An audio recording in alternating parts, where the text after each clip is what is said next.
आदाब नाजरीन, मैं सनम एजाज देख रहे हैं आप प्रोग्राम दिन भर। रात के 9:02 हो चुके हैं। रात 9:02 पे प्रोग्राम दिन भर आप तक पहुंचाने में हमारे साथ ताउन कर रहे हैं लज्जत मसाले। ईद का मौका है और ईद के मौके पर अपने पकवान लज्जत मसालों से पकवाइए। अंदाज़ा आपको हो ही जाएगा, हम भरोसा नहीं बल्कि हम कहते हैं कि लज्जत मसालों से आपके पकवान अच्छे हो जाएंगे। लज्जत मसालों की बात, लेकिन आपको नाज़रीन बताते चले कि प्रोग्राम दिन भर में हम देश दुनिया की बड़ी बड़ी खबरों के साथ साथ जम्मू कश्मीर के बड़े मामलात पर नज़र रखेंगे। लेकिन आज एक कहानी, एक कहावत पर भी हम नज़र रखेंगे। और ये कहानी, ये कहावत है कि कहा जाता था कि नरेगा है तो मरेगा नहीं। लेकिन जम्मू कश्मीर में इसी ईद पे नरेगा के कामों की क्या सूरत हाल है, उस पर भी हमारी नज़र रहेगी। लेकिन सबसे पहले हमें सियासत पर नज़र रखते हुए आपको बताते चलें कि श्रीनगर के सेंट्रल कश्मीर यानी श्रीनगर बारा पुलवामा की सीट से आगा रूहुल्ला इंतखाबात जीते हैं। पार्लियामेंट तक गए हैं। पार्लियामेंट तक में पहुंचने के बाद ज़रूरी जो फॉर्मेलिटीज़ है वो करने के बाद सीधा अवाम में पहुंचे, पुलवामा पहुंचे। साउथ कश्मीर के पुलवामा में आज उनके इस्तकबाल के लिए, उनके प्रोग्राम के लिए नेशनल कॉन्फ्रेंस ने बड़ी तगदौ कर रखी थी। और आगा रूहुल्ला भी यहाँ अपने उन लोगों का शुक्रिया अदा करने पहुँचे जिनने उनकी कामयाबी में अपना हिस्सा डाला। उन लोगों का भी शुक्रिया उन्हें अदा किया जिन्होंने उन्हें वोट नहीं दिया।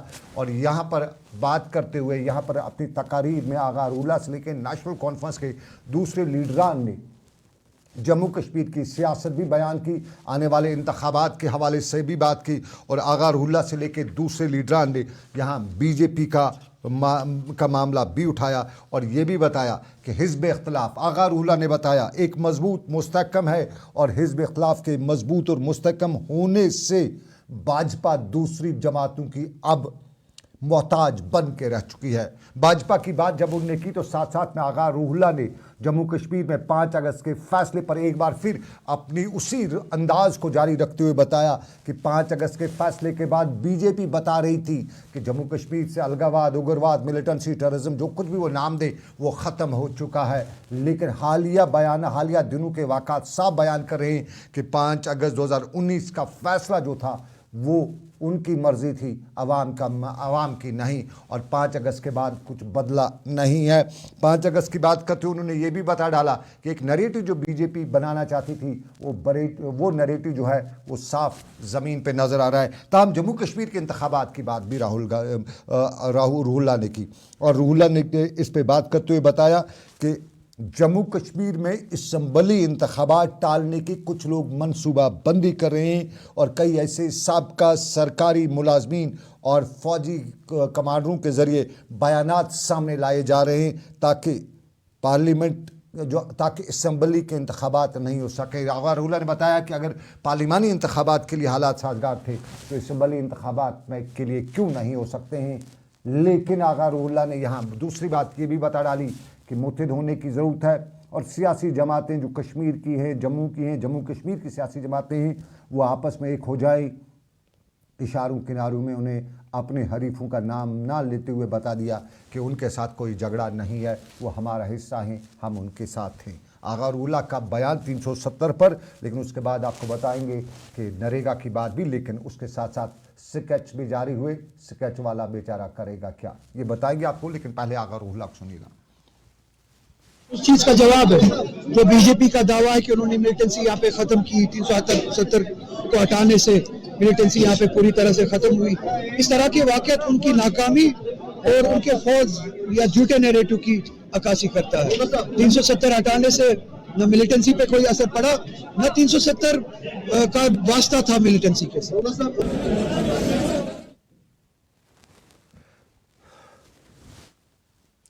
देख रहे हैं प्रोग्राम आप दिन भर। आगा रूहुल्ला को सुना। आगा रूहुल्ला एक अलग अंदाज, एक अलग बयान, और अब की बार कुछ हट के ज़रूर मिलेगा। इस तरह के लोग उम्मीद लगाए हुए आगा रूहुल्ला से, वो कश्मीर की बात कश्मीर में हो या कश्मीर से बाहर बात रखने की बात हो, लोग उम्मीद लगाए बैठे हैं कि आगा रूहुल्ला पिछली जो रिवायतें कायम हुई है उनसे हट के एक बात ज़रूर करेगा।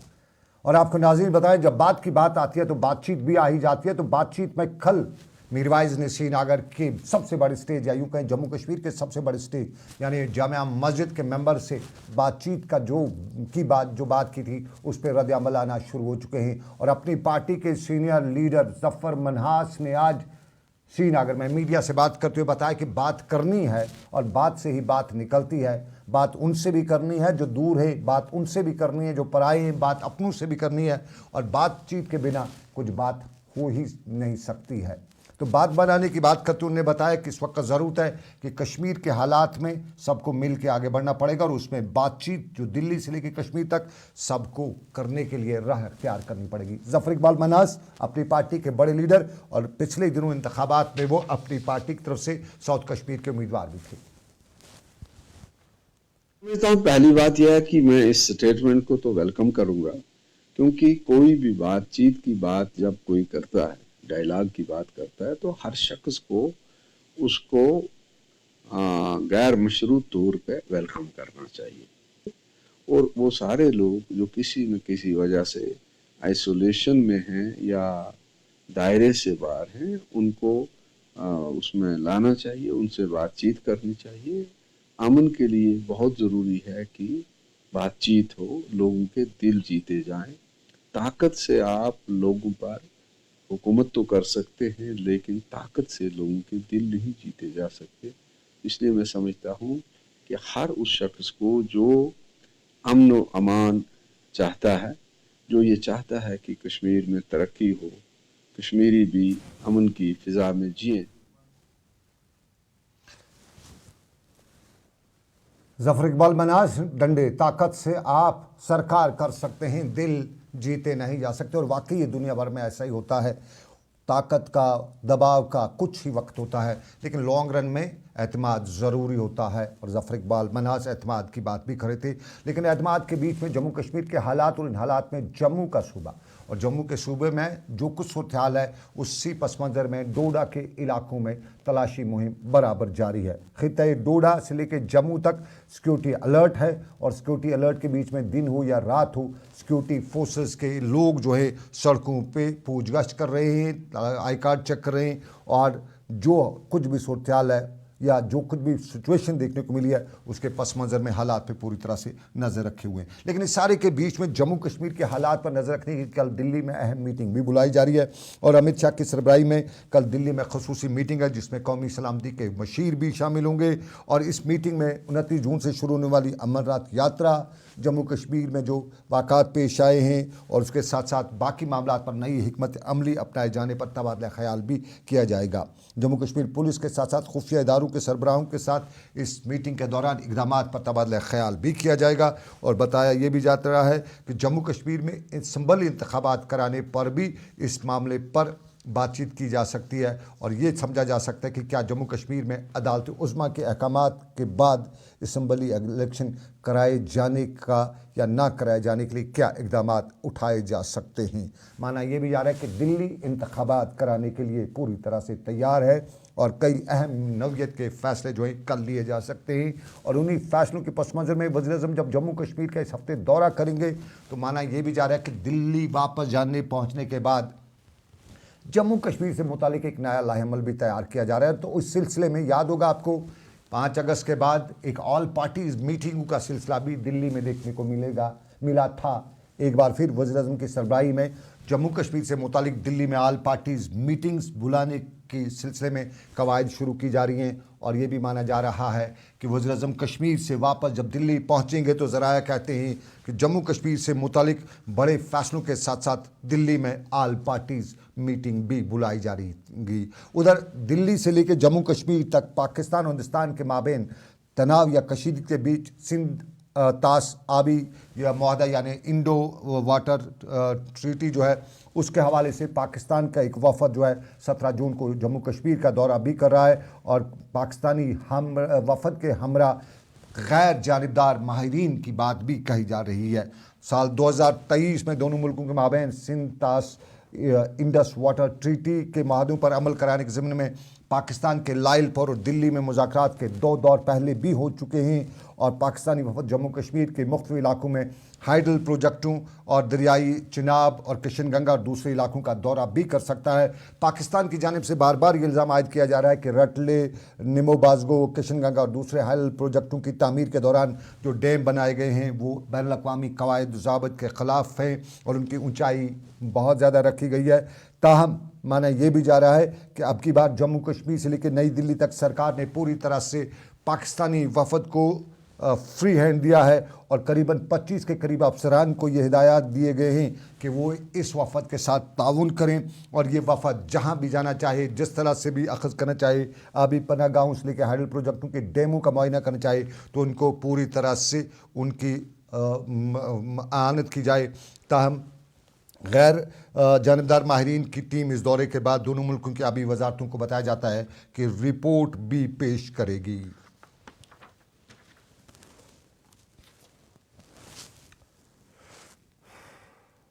और नाज़रीन, जम्मू कश्मीर में कभी कभी भूल चूक हो ही जाती है। एक भूल चूक ऐसी हुई जिसने एक शख्स के दरो दीवार क्या शशपंज में उसको डाल दिया, सब कुछ हिला के रख दिया।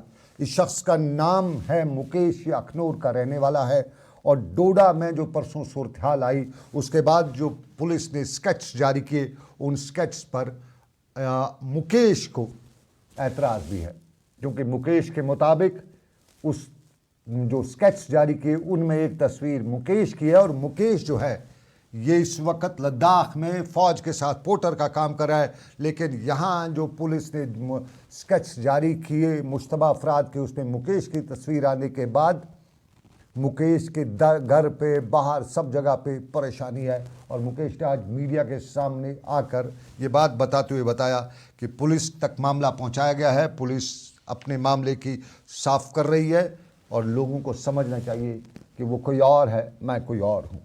शक्ल मिल सकती है या कुछ और भी हो सकता है।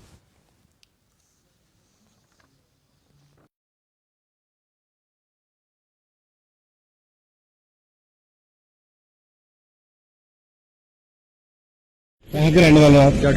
तो क्या काम करते हैं? करले में करता पोर्टर का काम। पोर्टर का काम। तो आपका आईडी कार्ड वगैरह सब कुछ है? हाँ सर। हाँ, तो किस तरह का आपको पुलिस ने जब ऐसे ही। तो आप लोग को ही जानते हो? जी सर। शुक्रिया।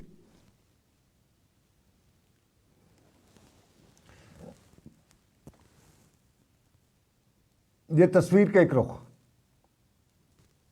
तस्वीर का ये एक रुख। अब ज़रा हम दूसरी तस्वीर पे लिए चलते हैं। अब ईद आ रही है और ईद के हवाले से श्रीनगर से लेकर वादी कश्मीर के बाज़ारों में वो चहल पहल, वो गहमा गहमी देखने को नहीं मिल रही है।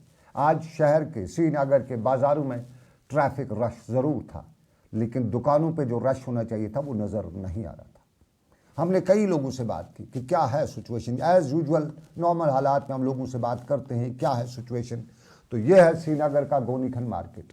गोनीखंड मार्केट में जहाँ पे आमतौर पे चूड़ी बाज़ार से कह सकते हैं या ख़वातीन के बाज़ार से कह सकते हैं, इस बाज़ार में ईद पे खूब ख़रीदारी का रश हुआ करता था, लेकिन अब की बार ऐसा कुछ नहीं देखने को मिला।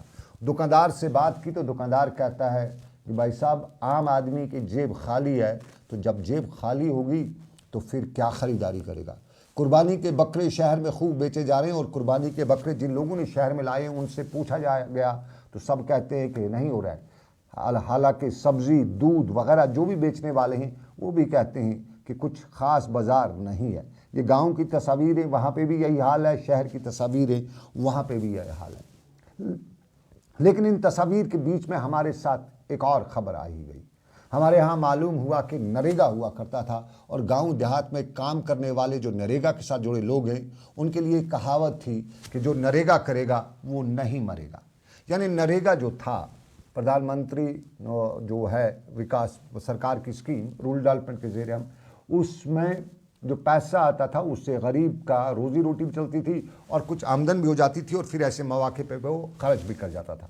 लेकिन अब की बार बताया जा रहा है कि नरेगा के फंड्स में बहुत ज़्यादा कमी की गई है और नरेगा के फंड्स में कमी की वजह से लोगों के पास पैसा नहीं पहुंच सका है। हरबख्श सिंह हमारे डीडीसी मेंबर भी हैं, पीडीपी के लीडर भी हैं। हम सीधा उनके पास चलने की कोशिश करेंगे, उनसे जानने की कोशिश करेंगे कि क्या है असल हकीकत। आज हमने बाद दोपहर उनसे भी कंफर्म किया था, उन्होंने कहा था 25% के करीब हमारे फंड्स जो है वो कम किए गए हैं। कैपेक्स बजट हो, वो जितने भी बाकी मामलात होते हैं उन सब में कटौती की गई है। आखिर दुनिया तरक्की करती है, महंगाई बढ़ रही है, फंड ज़्यादा होने चाहिए, तो नरेगा में कमी क्यों हुई है? ये मरकज़ी सरकार से लेकर यहाँ तक हुई है। तो उस सबक से अगर आबिद के साथ मिस्टर हरबख्श सिंह जो आ चुके हैं, तो हम उन्हें आपके स्क्रीन पर लाते हुए उनसे जानना चाहेंगे कि कैपेक्स बजट हो या जितने भी बजट्स हैं जो रूरल ग्रामीण विकास मंत्रालय जिसे हिंदी में कहा जाता है, आमतौर पर हमें उसे कहते हैं कि रूरल डेवलपमेंट डिपार्टमेंट, तो ये कैपेक्स बजट या जो भी बजट कम हुआ है वो किस तरह से हुआ है? आबिद ज़रा बता दीजिएगा। खरीदारी नहीं हो रही है, उसकी वजह यही है कि लोगों के पास पैसा नहीं है। कोशिश करते हैं, नहीं जुड़ा है शायद।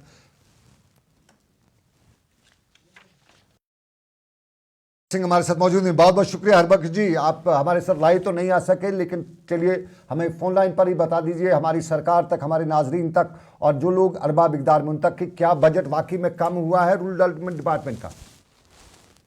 ये बेसिकली रूरल डेवलपमेंट डिपार्टमेंट का ही नहीं कि जो इंटरीम बजट आया हुआ था 50% वोट ऑन अकाउंट जो बजट आया हुआ था, क्योंकि वहां पे गवर्नमेंट नहीं थी, जम्मू कश्मीर का बजट अभी पास नहीं हुआ था, लेकिन इंटरीम बजट एक 50% आया था। जैसे एलोकेशन होती है पीआरआई में या जैसे हमारा डीडीसी बजट है उसमें 10 करोड़ रुपए का एलोकेशन होता है, इसी तरह स्टेट का होता है, कैपेक्स बजट होता है। तो इन्होंने क्या किया था, जो पिछली बार कुछ टेक्निकल अपनी इनकी टेक्निकलिटीज की वजह से 25 मार्च तक जिन लोगों ने बिलें वगैरह अपनी सबमिट किया था, वर्क डन सबमिट था, उनकी बिलें बनी थी, लेकिन अनफॉर्चुनेटली उन ठेकेदारों को पेमेंट नहीं हुई थी। फिर उसके बाद अप्रैल में एक पेमेंट की गई जिसको एक स्पेशल ग्रांट्स का नाम दिया गया। चीफ सेक्रेटरी ऑफिस से बाकायदा एक ऑर्डर निकला, ऑर्डर नहीं निकला, वर्बली कहा गया कि ये जो ग्रांट्स हैं ये स्पेशल ग्रांट्स हैं और जो लाइबिलिटीज है ठेकेदारों की और गोइंग वर्क है, तो उसमें ये लाइबिलिटीज वाला पैसा आया है, तो ये दिया गया। वो अप्रैल में वो पेमेंट हुई। लेकिन जब अब ये इंटरीम बजट आया और जब हमने कोशिश की कि अब ये 50% वाला इंटरीम बजट आया है और हम अपना प्लान दें, तो हमें कहा गया कि ये जो प्लान है, बजट है आपका, इसमें जो पुरानी लाइबिलिटीज अप्रैल में ठेकेदारों को दी गई हैं, जो पुराना वाला वो लैप्स हो गया, जो पुराना, और नए बजट में से पिछले साल का पैसा जो है वो डिडक्ट किया जा रहा है, जो कि बिल्कुल जायज नहीं है, जो कि एक धोखा है। क्योंकि हर साल का अपना एक बजट आता है। इस साल का जो बजट है, जो भी कैपेक्स में, जैसे पीआरआई में पंचायतों को 23 लाख रुपया आता है, बीडीसी को 25 लाख आता है और 10 करोड़ रुपया डीडीसी काउंसिल को आता है। लेकिन जब हमने बात उसमें की और सीपीओ ऑफिस जो प्लानिंग ऑफिस होता है या हमारी काउंसिल की मीटिंग थी, तो उसमें हमें बताया गया कि ये जो पुरानी वाली लाइबिलिटीज है वो काटी जाएंगी। मुझे ये समझ नहीं आ रहा है कि आप एक साल का पैसा दूसरे साल में एडवांस कैसे लाइबिलिटी काट सकते हो। ये एक धोखा है। इस पे मुझे लगता है कि गवर्नर एडमिनिस्ट्रेशन को, चीफ सेक्रेटरी साहब को और फाइनेंस कमिश्नर को देखना पड़ेगा कि ये जो 25%, तकरीबन 25% टोटल बजट में कमी हो रही है। जब हमने देखा डिस्ट्रिक्ट पुलवामा में 12.5 करोड़ के करीब ये पिछले साल की लाइबिलिटी इस साल के नए बजट में डाल रहे हैं। हरबख्श सिंह साहब, ये जरा बताइए, क्या सिर्फ पुलवामा में हुआ या ओवरऑल स्टेट में या बजट की कमी हुई है? जम्मू कश्मीर को किया हुआ है इन्होंने। वो जो उस वक्त इनकी अपनी गलतियों की वजह से जो ठेकेदारों को पिछले बजट का पैसा नहीं मिला और वो पैसा लैप्स हो गया, उस पैसे को जो इन्होंने एडवांस रिलीज किया, उस एडवांस रिलीज को आप एज अ लाइबिलिटी और ऑनगोइंग वर्क्स में डाल के ये 25% के करीब पैसा जो है, क्योंकि अभी 50% टोटल आया है टोटल अमाउंट का, उसमें भी 25% इन्होंने डिडक्ट कर दिया। अगर आज की डेट में देखा जाए तो हमारे पास टोटल 25% पैसा अवेलेबल है जिसका हम प्लान बना सकते हैं। मैं डॉक्टर हरबख्श सिंह, जरा एक और चीज, यूजुअली ईद वगैरह त्यौहार जो होते हैं, चाहे होली, दिवाली, ईद हो, इन मौकों पे फंड्स रिलीज किए जाते हैं। आपकी बार लोगों के पास पैसा नहीं है और लोग बता रहे हैं कि फंड्स रिलीज नहीं है, हमारे पास ट्रेजरीज में पैसा नहीं है। क्या वाकई में ऐसा नहीं है, या दिल्ली से बजट नहीं आया, या यहाँ पे कहीं न कहीं कमी है?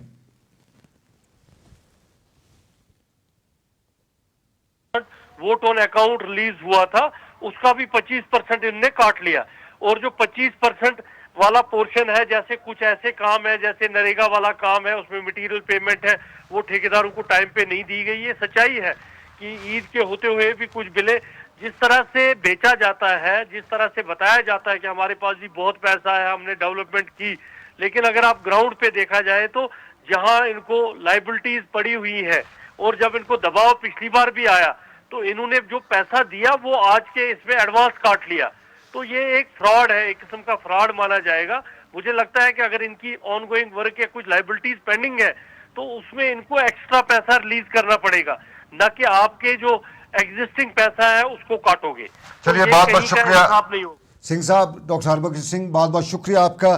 थोड़ा सा सरकार को ये मामला समझ लेना चाहिए, ले लेना चाहिए कि ईद का मुकद्दस महीना था। ईद के मौके पर अगर लोगों को पैसे नहीं मिले, हमने ट्रेजरीज में भी बात की, हमारे पास मुलाजमीन ने बताया कि उनने जीपी फंड के लिए अप्लाई किया था, रिटायर्ड मुलाजमीन ने बताया कि उनको जो ग्रेजुएटी वगैरह मिलती है एक साल से नहीं मिल रही है। सरकार बहुत बता रही है, सरकार दावे इतने बड़े कर रही है कि यकीन होता है कि यहाँ चारों तरफ सोने की ईंटें लगी हुई है।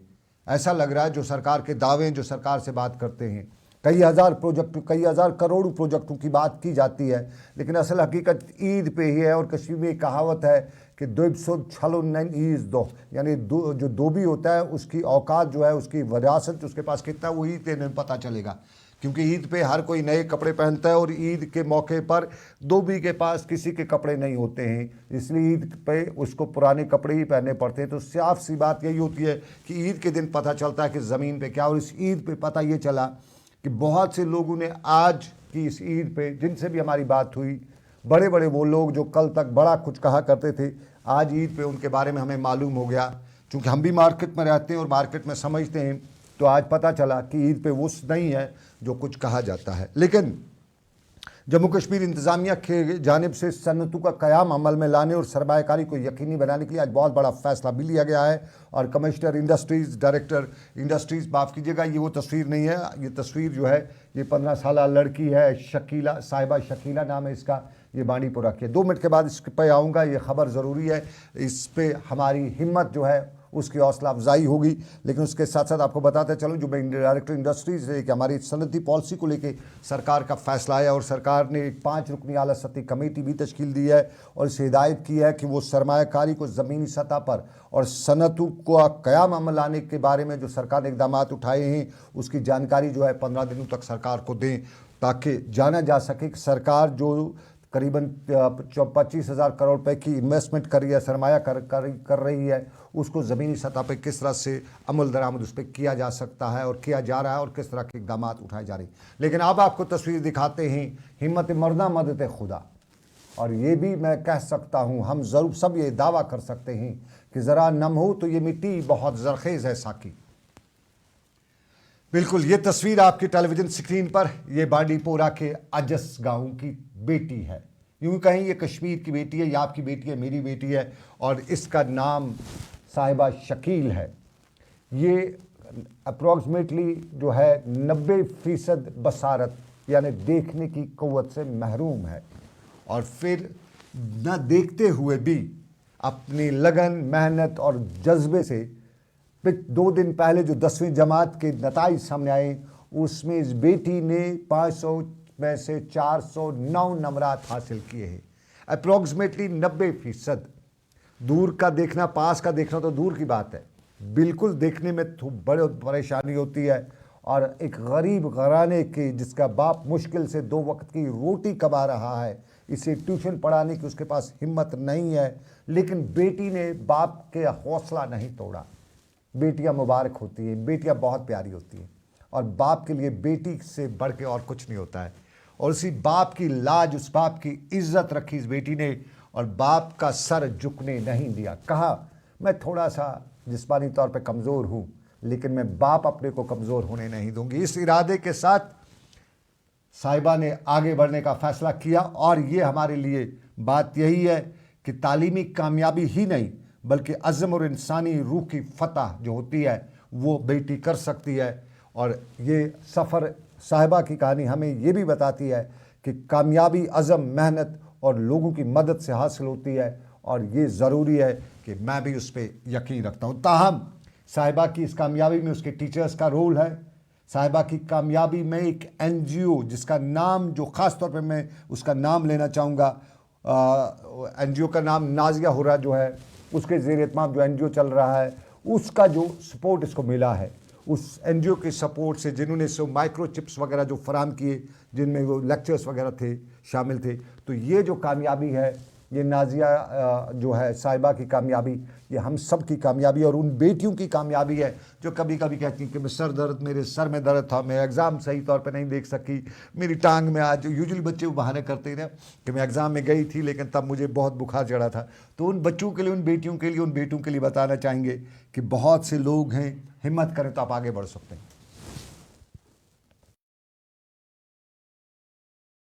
मेरा नाम साहिबा शकील है और मैं अजीज़ बांडीपुरा में रहती हूँ और मेरी स्कूलिंग गर्ल्स हाई स्कूल अजीज़ में हो रही थी। जी मैं बहुत ही ज़्यादा खुश हूँ क्योंकि मैंने मतलब कि अच्छे से मार्क्स लाए और फिर अच्छी मतलब इसमें मेरे घर वालों का भी बहुत ही बड़ा हाथ था।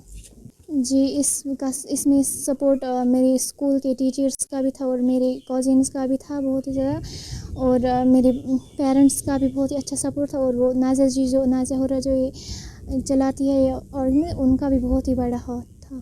जी मेरी आगे की एम है कि जो मेरे जैसे बच्चे विजुअली इम्पेयर्ड।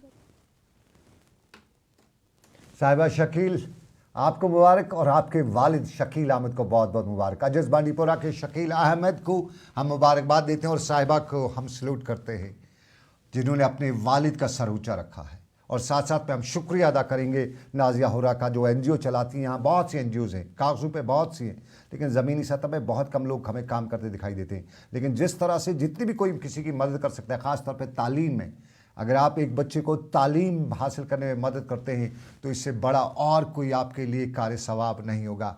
इससे बड़ा आप अपनी कौम के लिए कोई बड़ा काम नहीं कर सकते। तो जहाँ आपको मिले कि कोई बच्चा तालीम हासिल कर रहा है तो उसको तालीम दिलाने में आप ज़रूर अपना रोल अदा करिएगा, क्योंकि अगर हमारी सोसाइटी, हमारे बच्चे तालीम याफ्ता होंगे तो हम एक बेहतर सोसाइटी तश्कील दे सकते हैं।